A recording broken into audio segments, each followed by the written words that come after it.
This is a video about speciation, the creation of new species.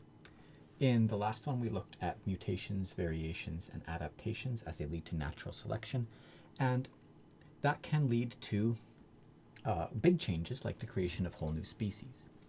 So if you have a population, here it's fruit flies, over here it's flowers, over here it's birds, over here it's butterflies, and you separate, there has to be some kind of separation, some members of this population from the other. We'll talk about those separations in a minute. If you separate them and they are under different pressures, they're under different environmental circumstances, then what leads to success in circumstance number 1 and circumstance number 2 are not necessarily going to be the same traits. So although we have the same population here and the same population here and here, these guys could definitely interbreed with each other.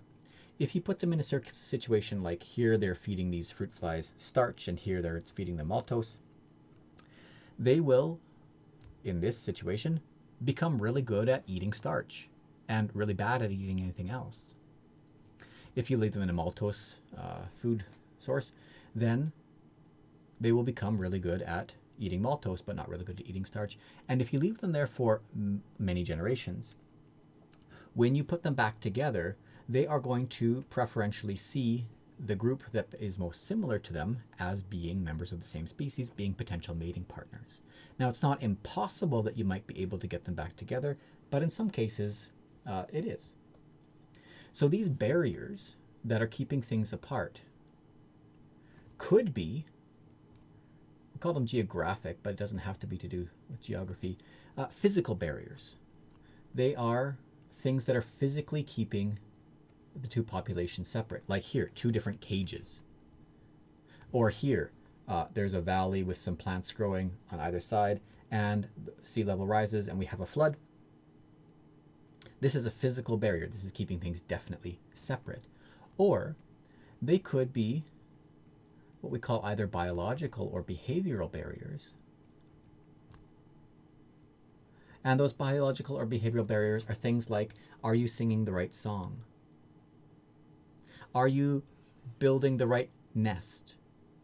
Are you doing the right kind of dance? Are you awake at the same time? Are you actually going to come across each other? So for biological or behavioral barriers, these things are applying to things that could physically get to each other, but something about their behavior is keeping them apart. Are they doing the right mating call? Do they make the right smell in their pheromones? Are they attracting the right mates? So when we have a separation over time, although initially these guys could all interbreed, these flowers could all interbreed with each other, if you give them enough time, they may become different enough that you end up with different species, species that no longer can interbreed.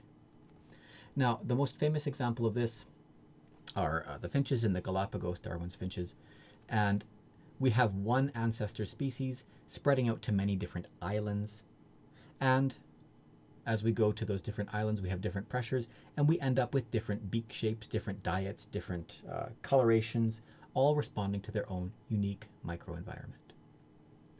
Now, the pace that this happens at is variable. The changes could be gradual, where we have slight change from generation to generation to generation that adds up over time. And when we have splits across species, again, small changes that add up over time. Or they might be what's called punctuated. So this term down here, punctuated equilibrium, is talking about how if a species is fit for its environment, if it's successfully living and surviving, it probably won't change much. But there may be some event, some disaster, some fire, some flood, some highway being built, some city being built, that causes a change in circumstance, and we might have a split between one type and another. And that might happen over and over again, where we have periods where things are relatively constant, but then sudden big changes. These two both seem to happen. This punctuated equilibrium way seems to happen more often, but again, it's tough to see this happen. We've seen direct evidence of evolution just looking at species changing during human lifetimes for things like insects or for things like fruit flies. But for bigger things, they just have longer lifespans, so it's harder to keep track. Over here is an idea first popularized by Carl Sagan, the idea of the cosmic calendar, just talking about how old the universe is and how old the world is. So the universe, if you packed the entire age of the universe into 1 month, you would end up with, most of that time, no solar system at all. So if we were looking at the entire age of the universe, comparing it to the age of, or so 1 year of life, then by the time we got to August, we still wouldn't have a sun or planets. Stuff is happening in the universe, but it's not happening here. In September, we'd have our solar system starting to form and life starting to form right afterwards. In October, we get the first photosynthetic organisms, the cyanobacteria, the first eukaryotic cells in November, and the first multicellular life in December. So if we zoom in on December, and this here is just December, we could say that single-celled life, single-celled life, single-celled life, single-celled life, and then we get some things with around the 15th and later, so the last half of the last month of the year, we get the first fossils, we get bones and shells developing, we get backbones, land plants. So nothing on land at all until the 19th of December in this time scale. The first flowers, the first flowering plants, not until December 28th. The first dinosaurs, not until December 25th. And the first mammals on Boxing Day, the first mammals, if we look at mammals, they spend a lot of time not doing much, being really small and hiding.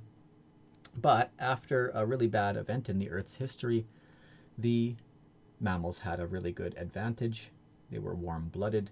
And here's where we see this first split between apes and monkeys, the first split between humans and chimpanzees, at around like 8 p.m. on December 31st.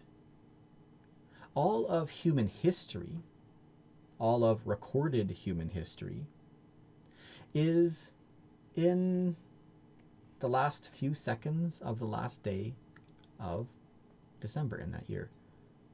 This here, this last bar, is just the last minute of the last day.